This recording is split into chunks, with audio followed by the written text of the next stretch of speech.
Hello बच्चों, पिछले lecture में हम लोग इलेक्ट्रोलाइटिक कंडक्टेंस चालू किए थे, है ना। तीसरा पार्ट है अपने चैप्टर का। इसको चालू किए थे। इसमें हम डिफरेंस देखे थे कि मेटेलिक कंडक्टेंस और इलेक्ट्रोलाइटिक कंडक्टेंस में क्या डिफरेंस है। ठीक है, तो हम लोग का जो पार्ट है वो कौन सा वाला पार्ट है? Electrolytic conductance. ठीक, तो इसमें हम देखे थे क्या कि दोनों का डिफरेंस देख चुके थे और एक फॉर्मूला का डेरिवेशन कर चुके थे। इससे पहले, फॉर्मूला देखने से पहले कौन सा फॉर्मूला मेरे पास आया था? के बराबर जी इंटू जी स्टार, है ना। K equals to G into G star. ठीक, अब इसमें के बराबर के जो था और जी जो था, जी स्टार क्या था? एल बाई ए। तो ये कहाँ से आया था? आर बराबर रो एल बाई ए था। रो को हम क्या किए थे? 1 अपॉन में रखे थे, 1/r इंटू एल बाई ए। और यही हमारा क्या बना? के। और ये क्या बना हमारा? जी और इंटू जी स्टार। ठीक, जी स्टार को क्या बोल रहे थे हम लोग? Cell constant. सेल कांस्टेंट ये क्या है हमारा? आर को क्या बोलते हैं? रेजिस्टेंस। तो उल्टा कंडक्टेंस, इसको बोलते हैं कंडक्टेंस। ये क्या है हमारा? इसको क्या बोलते हैं? रेजिस्टिविटी। तो ये क्या कहलाएगा? कंडक्टिविटी। तो एक तो फॉर्मूला याद रखना बहुत जरूरी है इसका। ठीक, सेकंड क्या याद रखना है? इसका यूनिट, है ना। तो यूनिट क्या बना था? जैसे हम बात किए सीजीएस यूनिट, तो एरिया किस में होगा? सेंटीमीटर स्क्वायर में। लेंथ किस में होगा? सेंटीमीटर में। ठीक, तो यहां से और इसका यूनिट क्या बनेगा? जी का यूनिट देखो, आर का यूनिट क्या होता है? ओम। आर का यूनिट क्या होता है? आर का यूनिट ओम होता है। तो 1/r क्या बन जाएगा? Ohm inverse. ठीक, ओम इनवर्स को और क्या बोलते हैं? ओम इनवर्स को महो भी बोलते हैं, है ना। और क्या बोलते हैं? साइमन भी बोलते हैं। ये भी सब इसका क्या है? नेम है ना। तो इसका यूनिट क्या बना? इसको हम साइमन बोल दो। ठीक, और देखो ऊपर में सेंटीमीटर, नीचे में सेंटीमीटर स्क्वायर, तो क्या बना फाइनली यूनिट इसका? पर सेंटीमीटर। ठीक है, तो इसका यूनिट क्या बना फिर फाइनल? साइमन पर सेंटीमीटर। तो इसको ध्यान में रखना है कि के का जो यूनिट होता है वो साइमन पर सेंटीमीटर में, जिसको हम लोग किसके फॉर्म में लिखते हैं? सीजीएस यूनिट में। किस में लिखते हैं? सीजीएस यूनिट में। अगर हमको मीटर में लाना होता है तब क्या करते हैं? यहां मीटर, मीटर स्क्वायर ये तो सेम रहेगा, तो ये किस में कन्वर्ट हो जाएगा? साइमन पर मीटर में। ठीक, और ये एसआई यूनिट कहलाता है ना। कौन सा यूनिट? SI unit. तो सीजीएस यूनिट में के का यूनिट क्या बनता है? साइमन पर सेंटीमीटर। और एसआई यूनिट में के का वैल्यू, के का यूनिट क्या बनता है? साइमन पर मीटर। ठीक है, तो इसको ध्यान में रखना है ना। और जी का क्या होता है? साइमन। एल बाई ए हमारा सेल कांस्टेंट होता है ना। सेल कांस्टेंट कैसा होता है? फिक्स होता है। तो वेरी कौन करता है? जी और के। तो यहां से एक चीज तो हम समझ गए कि सीजीएस यूनिट में साइमन पर सेंटीमीटर के का यूनिट, और साइमन पर मीटर के का यूनिट एसआई यूनिट में। ठीक, तो सीजीएस में साइमन पर सेंटीमीटर और एसआई में साइमन पर मीटर। ठीक है, अब इसके बाद इससे आगे चलते हैं, इसको डिफाइन करते हैं ना अलग अलग टर्म में। तो देखो नोट करके पहला पॉइंट क्या बोल रहा है, ये देखो पहला पॉइंट। पहला पॉइंट क्या है? Conductivity is the conductance. Conductance ही बताए थे, 1/r को कंडक्टेंस बोलते हैं। आर क्या था हमारा? रेजिस्टेंस। तो 1/r क्या बना था? कंडक्टेंस। डिनोट किससे करते हैं? जी से। तो वही लिखा हुआ है कि conductivity K is the conductance of unit volume solution filled between two parallel plates at a unit distance. इससे पहले एक चीज और बताना चाहेंगे। जैसे एक काम करते हैं, हाँ इसी में बताते हैं। देखो अभी जो हम ये डिफाइन किए थे, क्या डिफाइन किए थे? फॉर्मूला अभी बनाया था ना, के बराबर जी इंटू एल बाई ए। के बराबर जी इंटू ए बाई ए, है ना। ये फॉर्मूला था। तो इसमें देखो क्या बना इसमें, इससे जैसे मान लो ये सोल्यूशन है, इसमें ये सोल्यूशन है,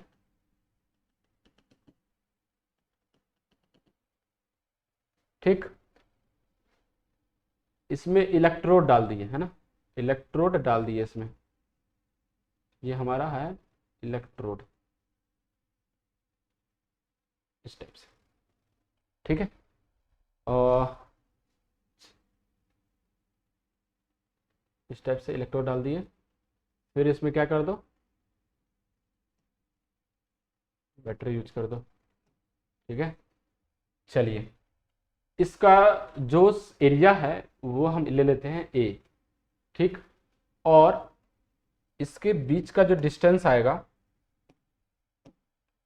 इसके बीच का जो डिस्टेंस आएगा उसको हम मान लेते हैं एल, क्या मान लेते हैं, एल, क्या है ये, एल, है ना। तो दोनों इलेक्ट्रोड के बीच के डिस्टेंस कितना है, एल है, और इस इलेक्ट्रोड का जो एरिया है वो कितना माने हैं, ए, है ना, वो कितना है, ए है एरिया, ठीक है। तो इसमें डिप किया हुआ है ना, तो अब देखो इसको कैसे डिफाइन करते हैं, जैसे कंटेनर है, कंटेनर में एक टाइप का ऐसे रॉड है, इस टाइप ऐसे रॉड है, ठीक, इस दोनों रॉड का हमको एरिया डिफाइन करना है। तो ये जो एरिया होता है वो वाला एरिया ये नहीं है, कौन सा वाला एरिया है, प्रोजेक्टेड एरिया। देखो क्या होता है, सोल्यूशन मान लो ऐसे हम फिल किए हुए हैं, मतलब सोल्यूशन में दोनों इलेक्ट्रोड को ऐसे डाले हुए हैं, तो ये इलेक्ट्रोड को आपस में कनेक्ट करो, मतलब कि सटा दो आपस में, जो कॉमन एरिया बनेगा वही एरिया ये वाला होगा, ठीक है। जैसे मान लेते हैं कभी कभी सोल्यूशन में मान लो हम ऐसे रॉड डाल दिए, एक हल्का सा नीचे एक ऊपर, देखो इसका कॉमन एरिया कौन सा बन रहा है, इसका पूरा एरिया नहीं लेंगे, इसका कॉमन एरिया कौन सा बन रहा है, ये वाला बन रहा है, देखो, है ना। तो ये देखो इस टाइप से एरिया बन रहा है, तो ये हमारा कॉमन एरिया हुआ, तो वो वाला एरिया लेंगे।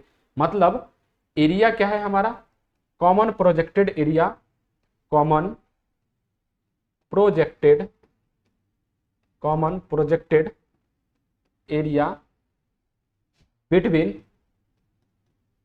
To parallel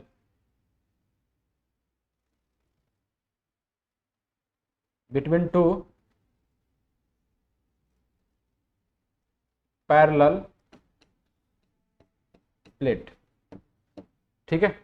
common projected area between two parallel plate, और एल तो जानते हैं, एल क्या है, डिस्टेंस बिटवीन टू इलेक्ट्रोड, ठीक है।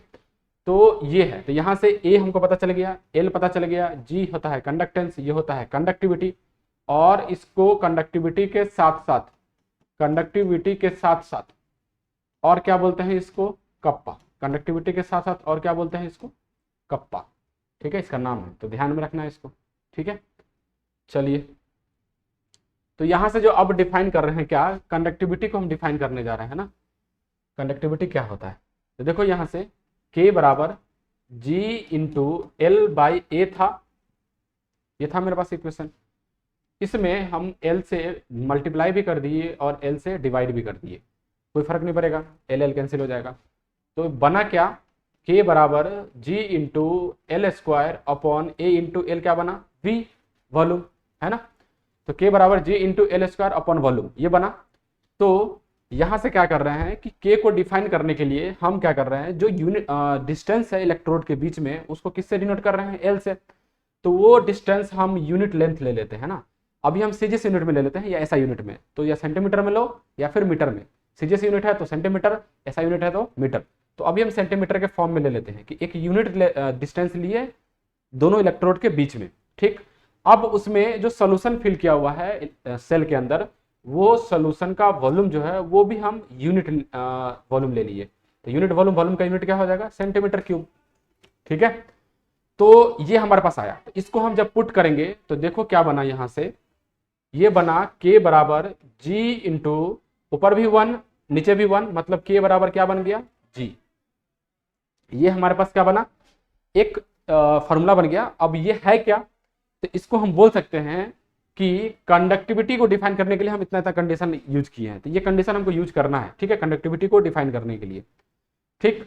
देखो आगे जब बढ़ेंगे अभी तो कंडक्टिविटी को अलग अलग फॉर्म में पढ़ना है, एक नॉर्मल कंडक्टिविटी, मतलब कंडक्टिविटी सिंपल, एक हमारा मोलर कंडक्टिविटी, और तीसरा अपना इक्विवेलेंट कंडक्टिविटी, ठीक। तो तीनों अभी बारी बारी से आएगा।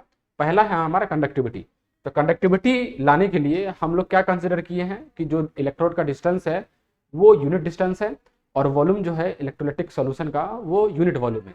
उस केस में K बराबर G बन जाएगा। अब K बराबर G बन गया तो G क्या है, कंडक्टेंस।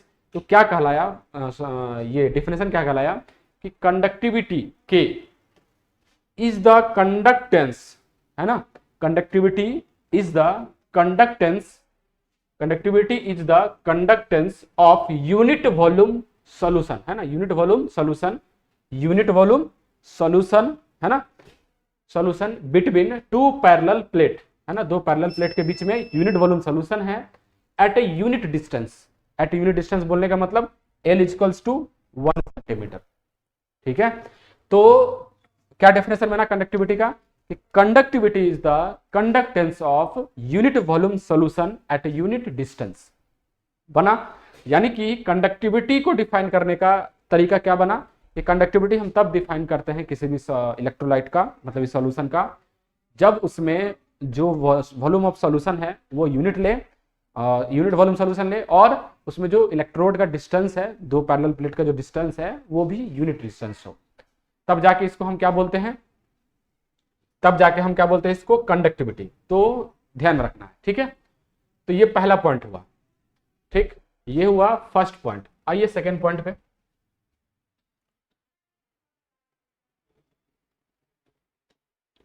सेकेंड पॉइंट देखो, सेकेंड पॉइंट बोल रखा है कि resistance of a solution can be experimentally measured using Wheatstone bridge in a conductivity cell. From measured resistance conductivity can be determine. इसका मतलब क्या हुआ कि सॉल्यूशन देखो, जैसे उसमें क्या बोलते हैं, वायर था, जब इलेक्ट्रिसिटी चैप्टर हम लोग फिजिक्स में पढ़ते हैं तो वहां पे वायर का रेजिस्टेंस निकालते हैं, तो फॉर्मूला क्या होता है, रो इंटू एल बाई ए। रो क्या है हमारा, resistivity, L by A. L हमको पता होता है, ए हमको पता होता है, तो क्या रहता है, और रेजिस्टिविटी मटेरियल का खुद का होता है तो वो पता होता है, तो हमारा आर आ जाता है वहां पे। उसी टाइप से जैसे वायर का रेजिस्टेंस आया उसी टाइप से सोल्यूशन का भी रेजिस्टेंस होगा, है ना, सोल्यूशन का भी अपना रेजिस्टेंस होगा। इसमें एरिया क्या कहलाएगा सोल्यूशन में, तो प्रोजेक्टेड एरिया जो बता चुके हैं दो इलेक्ट्रोड के बीच का। और उधर फिजिक्स वाले में इलेक्ट्रिसिटी वाले चैप्टर में क्या होता है, वायर का लेंथ और उसका क्रॉस सेक्शनल एरिया। लेकिन हमारे इलेक्ट्रोकेमिस्ट्री में क्या हो गया, तो दो पैरेलल प्लेट जो डिप किए हैं सोल्यूशन के अंदर, उस इलेक्ट्रोड का कॉमन प्रोजेक्टेड एरिया एरिया कहलाएगा, और बीच में जो डिस्टेंस आया दो इलेक्ट्रोड के बीच का वो लेंथ कहलाएगा। तो उसमें वायर का लेंथ होता था, तो इसमें क्या हुआ, दो इलेक्ट्रोड के बीच का लेंथ। ठीक, तो इसमें अब जैसे वहां रेजिस्टेंस कैलकुलेट कर सकते हैं तो यहाँ भी रेजिस्टेंस कैलकुलेट कर सकते हैं। ठीक, अब रेजिस्टेंस कैसे आता है, तो इलेक्ट्रोलाइट डाल रहे हैं सोल्यूशन के अंदर, है ना, इलेक्ट्रोलाइट जिसको जो ऐड कर रहे हैं सोल्यूशन के अंदर, वो चीज इलेक्ट्रोलाइट डालने से वो किस में कनेक्ट हो जा रहा है। जैसे एक से ज्यादा इलेक्ट्रोलाइट हुआ सोल्यूशन के अंदर तो वो कनेक्टेड होता है पैरेलल में, सीरीज में, इस टाइप से। तो जो सोल्यूशन के अंदर इलेक्ट्रोलाइट हम डालते हैं तो वो पैरेलल में कनेक्टेड होता है ना, और वही उस वहां से मतलब रेजिस्टेंस वगैरह कैलकुलेट करना होता है। तो रेजिस्टेंस कैसे कैलकुलेट करते हैं, तो resistance of a solution experimentally measured using Wheatstone bridge से हम लोग कैलकुलेट करते हैं किसका, सोल्यूशन का रेजिस्टेंस। ठीक है, सोल्यूशन का रेजिस्टेंस कैलकुलेट कर लिए कंडक्टिविटी सेल का। From measured resistance conductivity can be determine. ठीक, रेजिस्टेंस आ जाएगा तो 1/r, तो जी आ जाएगा वहां से, है ना, तो वहां से हम क्या कैलकुलेट कर सकते हैं, कंडक्टिविटी। आगे देखो, हम बताए थे कि टेम्परेचर इंक्रीज करने से वायर का कंडक्टिविटी डिक्रीज करता है। क्यों, क्योंकि इलेक्ट्रॉन का जो फ्लो होता है वायर में उसके बीच में कर्नल्स वाइब्रेट करने लगता है। तो हम वायर के केस में कंडक्टिविटी क्या होता है, टेम्परेचर बढ़ाने से डिक्रीज करता है। लेकिन कंडक्टिविटी सॉल्यूशन में क्या होता है, सॉल्यूशन में कंडक्टिविटी इंक्रीज करता है टेम्परेचर बढ़ाने से। ठीक है, तो जनरली जो के होता है कंडक्टिविटी जिसका बात करते हैं, कंडक्टिविटी उधर क्या बोलते हैं, उधर रेजिस्टिविटी हो जाता है नॉर्मल वायर में। तो जैसे उधर रेजिस्टिविटी चेंज नहीं होता उसी टाइप से कंडक्टिविटी भी चेंज नहीं होता। ठीक है, लेकिन सोल्यूशन का जो कंडक्टिविटी होता है वो किस पे डिपेंड करता है, कॉन्सेंट्रेशन और टेम्परेचर पे। अगर टेम्परेचर चेंज किए, कॉन्सेंट्रेशन चेंज किए, तो हमारा सोल्यूशन का कंडक्टिविटी चेंज हो जाएगा, और किसी भी चीज पे डिपेंड नहीं करता। ठीक है, तो वही चीज यहाँ पढ़ने वाले हैं। देखो मेटल वायर में जी जो है, G conductance changes with length and area of cross section, but K is constant at a given temperature. ठीक, टेम्परेचर अगर कांस्टेंट है तो हमारा कंडक्टिविटी चेंज नहीं होता वायर का, बता चुके हैं। अगर टेम्परेचर चेंज करते हैं तो टेम्परेचर अगर इंक्रीज करते हैं तो कंडक्टिविटी डिक्रीज करता है। लेकिन जब हम एक्वस सोल्यूशन ऑफ इलेक्ट्रोलाइट मतलब अपने इलेक्ट्रोकेमिस्ट्री चैप्टर में बात करें तो जी जो चेंज होता है वो लेंथ एंड एरिया की वजह से चेंज होता है, ठीक। लेकिन यहाँ भी के कांस्टेंट होता है। डिपेंड किस पे करता है, तो के depends on the concentration of solution और टेम्परेचर पे डिपेंड करता है ना। तो ये तो वायर का बात हो गया। अपना बात करते हैं जो हम लोग का चैप्टर का कॉन्सेप्ट है कि सॉल्यूशन का कंडक्टिविटी किस पे डिपेंड करता है, तो कंसंट्रेशन ऑफ सॉल्यूशन पे डिपेंड करता है, ध्यान में रखना है। और टेम्परेचर पे डिपेंड करता है कि अगर सॉल्यूशन का कंसंट्रेशन टेम्परेचर चेंज हुआ तो उसका क्या चेंज हो जाएगा, कंडक्टिविटी चेंज हो जाएगा, ठीक। तो ये हमारा थ्योरी पार्ट है, तो ये हमारा नोट का सेकंड पॉइंट हुआ, ठीक है। तो इसको रखना है ध्यान में। चलिए तीसरा पार्ट है कि conductivity is an additive property. अभी बताएं कि एक से ज्यादा इलेक्ट्रोलाइट ऐड करेंगे तो उसमें कंडक्टिविटी ऐड होता है। ये ध्यान में रखना है कि जो इलेक्ट्रोलाइट ऐड कर रहे हैं वो आयंस जनरेट करता हो, ठीक है। जो इलेक्ट्रोलाइट ऐड कर रहे हैं, जब इलेक्ट्रोलाइट बोल रहे हैं तो पक्का आयंस में टूट ही रहा होगा, अगर नहीं टूटता तो नॉन इलेक्ट्रोलाइट होता। तो हम जो इलेक्ट्रोलाइट ऐड करते हैं तो एक से ज़्यादा ऐड कर दिए तो वो ये कनेक्ट हो जाता है किसमें, पैरेलल में हो जाता है। कैसे वो देखो, जैसे के टोटल का बात किए, के टोटल का हम इसको एक्सप्लेन कर रहे हैं ना, के टोटल का बात किए तो के टोटल बराबर क्या बनता है, के वन प्लस के टू प्लस के three dot dot dot dot dot plus के ऑफ वाटर बनेगा। अब वाटर में ही ऐड कर रहे हैं इलेक्ट्रोलाइट को तो सबका हम कंडक्टिविटी ऐड करते हैं, बशर्ते हम जानते हैं कि वाटर का कंडक्टिविटी बहुत लो होता है। क्यों, क्योंकि वो आयंस में डिसोसिएट नहीं होता। कितना बार बता चुके हैं, प्योर अगर वाटर लेते हैं, डिस्टिल वाटर लेते हैं तो उसका अगर हम 10⁹ मॉलिक्यूल ले ले तो उसमें से 2 मॉलिक्यूल भी सही से नहीं टूटता, ठीक है। तो अब ये कहाँ से आया कि 2 मॉलिक्यूल सही से भी नहीं टूटता, तो आयनिक इक्विलिब्रियम में इस कंसेप्ट को पढ़ते हैं, ठीक है। तो इसलिए हम के ऑफ वाटर का कंडक्टिविटी लो होता है, फिर भी कुछ भी तो हो रहा है, थोड़ा बहुत तो कंट्रीब्यूट कर रहा है, इसलिए उसको हम ऐड करेंगे, ठीक है।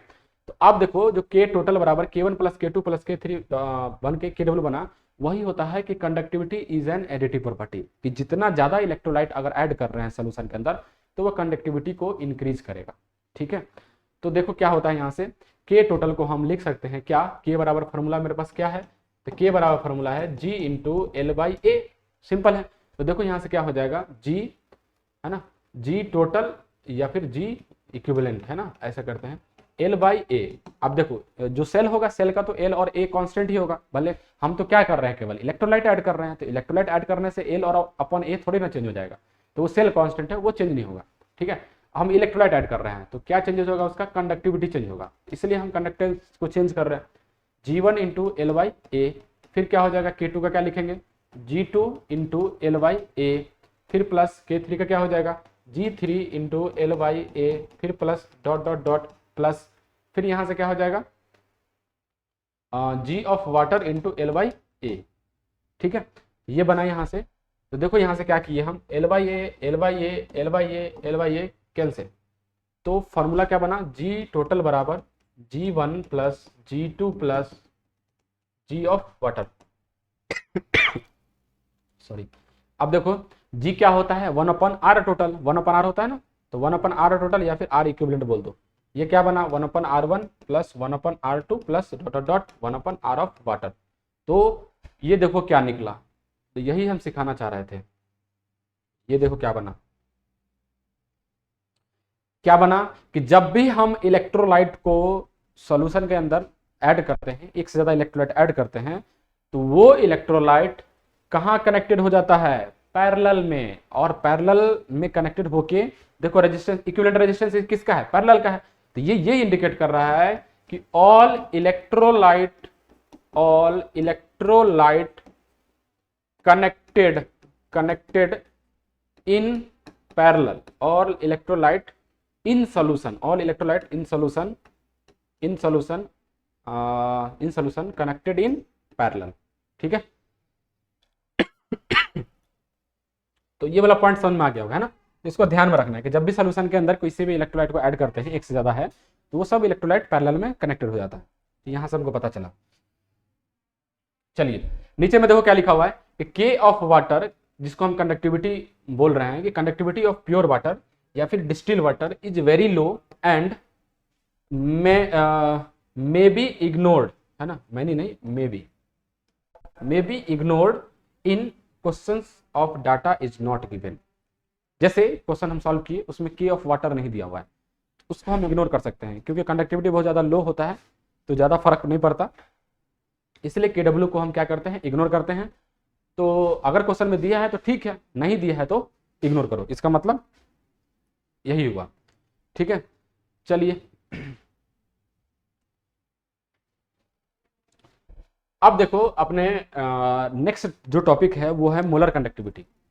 ठीक है, अब मोलर कंडक्टिविटी क्या होता है, तो मोलर कंडक्टिविटी को डिफाइन कैसे करते हैं कि पढ़ो क्या लिखा हुआ है, डेफिनेशन क्या है कि it is the conductance of the solution which contains 1 mole of electrolyte filled between two parallel electrode of unit distance apart and large enough to accommodate complete volume। इसका मतलब क्या होगा कि देखो मोलर कंडक्टिविटी का मतलब समझाते हैं। कंडक्टिविटी समझ में आया कि यूनिट वॉल्यूम सॉल्यूशन होना चाहिए और जो डिस्टेंस है वो भी यूनिट डिस्टेंस होना चाहिए इलेक्ट्रोड के बीच का, तो उसका जो कंडक्टेंस आएगा वो कंडक्टिविटी कहलाएगा। ठीक, अब हमारे पास क्या आया, मोलर कंडक्टिविटी। तो मोलर कंडक्टिविटी को कैसे डिफाइन करेंगे, तो सिंपल इसमें यह करना है कि वहां पे यूनिट डिस्टेंस लेते थे इलेक्ट्रोड के बीच का, तो यहां भी वही रहेगा, लेकिन वॉल्यूम वहां पे यूनिट वॉल्यूम लेते थे, यहाँ पे वी वॉल्यूम ऑफ सोल्यूशन, मतलब वॉल्यूम सोल्यूशन का वॉल्यूम कुछ भी हो सकता है, यूनिट वॉल्यूम नहीं लेंगे। ठीक, पहला कॉन्सेप्ट। दूसरा, इसमें जो इलेक्ट्रोलाइट ऐड करेंगे सॉल्यूशन के अंदर जिससे हम लोग मोलर कंडक्टिविटी डिफाइन करेंगे, वो इलेक्ट्रोलाइट 1 मोल होना चाहिए। कितना होना चाहिए, 1 मोल इलेक्ट्रोलाइट होना चाहिए, तब जाके हम मोलर कंडक्टिविटी डिफाइन करेंगे।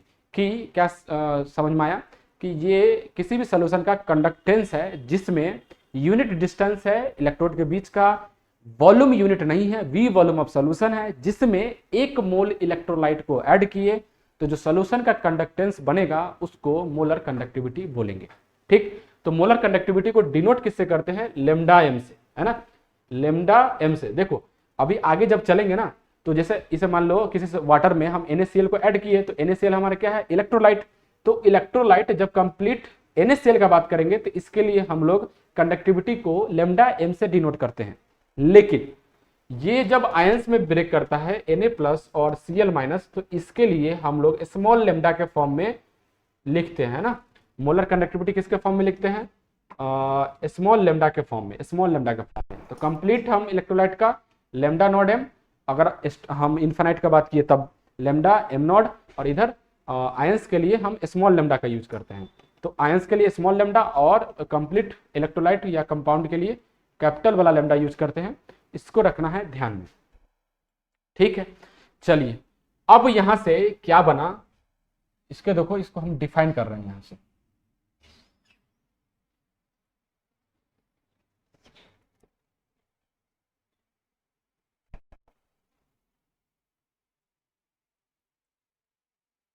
देखिए मोलर कंडक्टिविटी का और फ्रॉम, है ना, फ्रॉम डेफिनेशन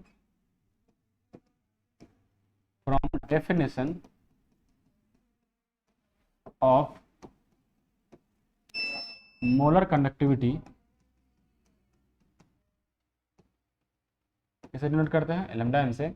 तो from the definition of molar conductivity क्या था डेफिनेशन में कि जो लेंथ लेना है वो यूनिट लेंथ लेना है ना। हम अभी सेंटीमीटर ले लेते हैं क्योंकि सीजीएस यूनिट में ले लेते हैं, अगर हम ऐसा यूनिट में लेते तो 1 मीटर होता। तो लेंथ कितना मान लिए, 1 centimetre, and V volume of solution. ठीक है ना, वी वॉल्यूम ऑफ सॉल्यूशन। अब V volume of solution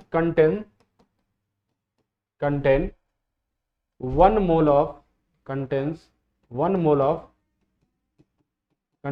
mole of electrolyte. ठीक है, तो from the definition of molar conductivity क्या क्या हमको कंसीडर करना है कि जो डिस्टेंस लेना है इलेक्ट्रोड के बीच का वो कितना लेना है, 1 सेंटीमीटर, और सोल्यूशन का जो वॉल्यूम है वो V ले लिए हैं जो कंटेन 1 मोल ऑफ इलेक्ट्रोलाइट, मतलब V का यूनिट क्या बन गया, सेंटीमीटर क्यूब पर मोल, है ना। क्यों, क्योंकि जो सोल्यूशन का वॉल्यूम है, जैसे जो कंसंट्रेशन हम लिए हैं, मान लेते हैं concentration moles per unit volume होगा। ठीक है, हम क्या बोलेंगे कि जैसे हम जो कंसंट्रेशन लिए हैं वो सी लिए, सी मोल पर लीटर, है ना। तो यहाँ से हम क्या बोल सकते हैं कि सी मोल इलेक्ट्रोलाइट कितने में लिए हैं ये 1 लीटर। तो 1 लीटर को अगर हम सेंटीमीटर में चेंज करना चाहें तो कितना हो जाएगा, कितना हो जाएगा 10 के पावर 3 सेंटीमीटर क्यूब। तो 1 मोल हम इलेक्ट्रोलाइट के लिए डिफाइन करना है। देखो हम क्या माने हैं कि सोल्यूशन लेंगे तो उसका कुछ ना कुछ कंसंट्रेशन होगा, तो concentration moles per unit volume होता है। तो अगर सी कंसंट्रेशन लिए हैं तो हम क्या डिफाइन कर सकते हैं कि अगर सी बराबर, ये फॉर्मूला है ना, किसी सोल्यूशन का कंसंट्रेशन सी है तो क्या बोलेंगे, C mole electrolyte in 1 litre volume of solution. तो ये वॉल्यूम है, इतना मोल्स इन 10 के पावर 3 सेंटीमीटर क्यूब। अगर हम जैसे सी बोले हैं कंसंट्रेशन, तो क्या बोल सकते हैं, इसका डिफिनेशन कैसे लिख सकते हैं कि सी मोल इन 1 लीटर वॉल्यूम ऑफ सोल्यूशन। तो 1 लीटर को हम सेंटीमीटर में चेंज कर दिए। हम लोग को कितना कंसिडर करना है, 1 मोल इलेक्ट्रोलाइट लेना है, क्योंकि हम लोग मोलर कंडक्टिविटी को डिफाइन कर रहे हैं। तो 1 मोल इलेक्ट्रोलाइट कितने में हो जाएगा, 10 के पावर 3 अपन में क्या हो जाएगा सी, है ना, 10 के पावर 3 अपन में सी सेंटीमीटर क्यूब पर मोल। और ये क्या है ये वॉल्यूम। तो 1 मोल के लिए जो वॉल्यूम बना वो क्या बना, ये देखो 10 के पावर 3 अपन सी सेंटीमीटर क्यूब पर मोल। तो जो वी का यूनिट बना वो क्या बनता है, सेंटीमीटर क्यूब पर मोल। कब, जब हम सोल्यूशन के अंदर 1 मोल इलेक्ट्रोलाइट ले लिए तब, ठीक है। तो जो वी का यूनिट बनता है वो सेंटीमीटर पर मोल बनता है, तो इसको ध्यान में रखना है, ठीक है। तो देखो यहां से हम क्या डिफाइन कर रहे हैं, इसको हम कर दे रहे हैं, इसको मिटा दे रहे हैं ना।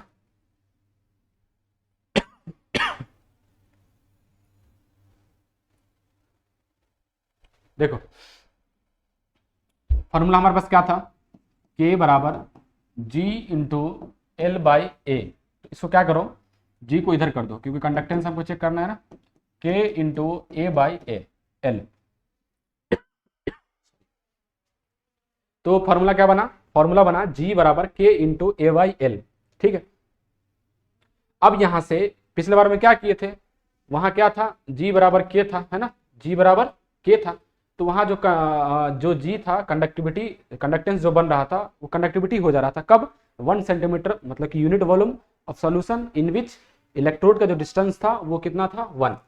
तो यहां भी हम कंडक्टेंस को कैसे डिफाइन करेंगे, देखो यहां क्या करो, L से मल्टीप्लाई और डिवाइड करो, कोई फर्क नहीं पड़ेगा। तो फॉर्मूला क्या बना यहां से, G बराबर K इंटू ए इंटू एल, क्या बना, वॉल्यूम अपॉन एल स्क्वायर, ठीक। और कंडीशन हमारे पास क्या है, कंडीशन है कि L को 1 लेना है और सोल्यूशन का वॉल्यूम जो है वो V है, वो चेंज नहीं होगा। तो यहां से क्या बना कि इफ L बराबर 1 सेंटीमीटर, या अभी सेंटीमीटर में ले लेते हैं, कुछ में भी ले सकते हैं ना, सेंटीमीटर, इसका ये ले लेते हैं यूनिट। तो क्या बना यहां से, G बराबर K इंटू वी बना। तो ये हमारा बना फॉर्मूला क्या, कि G बराबर K इंटू वॉल्यूम। तो यहां से देखो क्या डिफाइन किए कि G बराबर K इंटू वॉल्यूम। अब G बराबर K इंटू वॉल्यूम लिखे हैं, तो ये हमारा फॉर्मूला बना जिसमें यूनिट भी वॉल्यूम का क्या बना, अगर सेंटीमीटर में लिए तो सेंटीमीटर पर मोल, और K का क्या होता है, साइमन पर सेंटीमीटर, है ना। अभी देखे थे कि अगर सीजीएस यूनिट में देखे तो K का यूनिट साइमन पर सेंटीमीटर, और ऐसा यूनिट में देखे तो साइमन पर मीटर, ऐसा बना था। तो इसका फाइनल इक्वेशन क्या बना, इसका क्या बना, पहले क्या कर, देखो अभी तक यूनिट बना, अभी देखो इसको डिफाइन कर रहे हैं यहां से। अब जो ये G बना, उस G को हम क्या बोल सकते हैं, लेमडा एम। G को क्या बोल सकते हैं, लेमडा एम। क्यों बोल सकते हैं भाई लेमडा एम, भाई बताए थे कि जैसे उसमें कंडक्टिविटी वाले में कि अगर V का यूनिट डिस्टेंस, यूनिट वॉल्यूम ले लिए सॉल्यूशन का, और लेंथ इलेक्ट्रोड के बीच का 1 ले लिए, तो हम K बराबर G बन गया था। तो वहां जो कंडक्टेंस था, कंडक्टिविटी बन गया था। तो यहाँ पे क्या बना कि अगर ये कंडीशन फुलफिल हो रहा है कि लेंथ कितना हो जा रहा है 1, और वॉल्यूम में जो सोल्यूशन का कंसंट्रेशन है, जो वॉल्यूम है, उसमें 1 मोल इलेक्ट्रोलाइट अगर ऐड किए, तो हमारा जो कंडक्टेंस बना वो क्या बन गया, मोलर कंडक्टिविटी, क्योंकि मोलर कंडक्टिविटी का डेफिनेशन वही था। तो यहां से क्या बना, लेमडा एम बराबर G। तो अब जो फॉर्मूला बना वो क्या बना, K इंटू वी। तो ये बना लेमडा एम मोलर कंडक्टिविटी का फॉर्मूला। मोलर कंडक्टिविटी में इसका यूनिट क्या बना, तो सेंटीमीटर क्यूब पर मोल, और इसका यूनिट क्या बना, साइमन पर सेंटीमीटर। तो लेमडा एम का यूनिट क्या बना, तो देखो दोनों को करो ऐड। तो क्या बना, एक साइमन, सेंटीमीटर से सेंटीमीटर स्क्वायर कैंसिल, तो साइमन सेंटीमीटर स्क्वायर, और क्या बना, पर मोल। ये बना यूनिट किसका, मोलर कंडक्टिविटी का, है ना। मोलर कंडक्टिविटी का यूनिट क्या बना, साइमन सेंटीमीटर स्क्वायर पर मोल, ध्यान में रखना है, ठीक। और अगर हम इसको एसआई यूनिट में लेना चाहे तो एसआई यूनिट में क्या बनेगा, तो लेमडा एम बराबर के इंटू वी। तो यहां से यूनिट अगर हम, ये किस में आया, ये आया सीजीएस में, है ना, ये किस में आया, सीजीएस यूनिट में, ठीक। अगर हम एसआई यूनिट का बात करें तो एसआई यूनिट में के का यूनिट और वॉल्यूम का यूनिट का ध्यान दे, तो इसका यूनिट क्या बनेगा, यहां सेंटीमीटर क्यूब पर मोल है, तो एसआई यूनिट में मीटर क्यूब पर मोल हो जाएगा, सिंपल है, कोई दिक्कत वाला बात नहीं है। के का यूनिट क्या बनेगा, साइमन पर मीटर है, ठीक, तो इसका यूनिट क्या बन गया, तो साइमन मीटर स्क्वायर पर मोल। तो देखो जब एसआई यूनिट का बात हो, एसआई यूनिट का बात हो तो साइमन मीटर स्क्वायर पर मोल, और सीजीएस यूनिट का बात हो तो लैम्डा एम का यूनिट क्या बन जाएगा, साइमन सेंटीमीटर स्क्वायर पर मोल, ठीक है। तो कोई दिक्कत वाला बात नहीं है, सिंपल है ना, समझ में आया। तो ये चीज यहाँ पे डिफाइन कर दी है, ठीक। तो अब जो फॉर्मूला, अब हम यहाँ से फॉर्मूला बना वो ये वाला बना, अब यहाँ से हम क्या बोल सकते हैं कि लेमडा एम बराबर फॉर्मूला जो बना वो जी इंटू वी, है ना, जी नहीं, के इंटू वी। तो लेमडा बराबर बना के इंटू वी, ये इक्वेशन बना। अब इस इक्वेशन को ध्यान में रखना है ना, सीजीएस यूनिट में रहा चाहे एसआई यूनिट में रहा, ये फॉर्मूला बना, लेकिन इस फॉर्मूला को हम लोग यूज नहीं करेंगे। हम लोग क्या करेंगे, अल्टरनेट फॉर्मूला यूज करेंगे, अल्टरनेट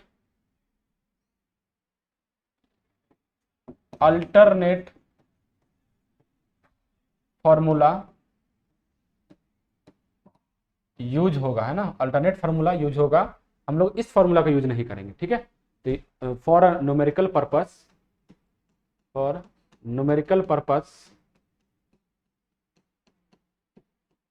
ठीक, न्यूमेरिकल पर्पस के लिए ये फार्मूला हम लोग यूज नहीं करेंगे।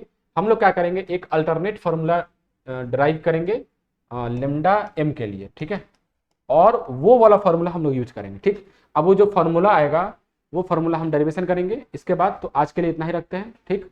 अब इससे आगे नेक्स्ट लेक्चर में, थैंक यू।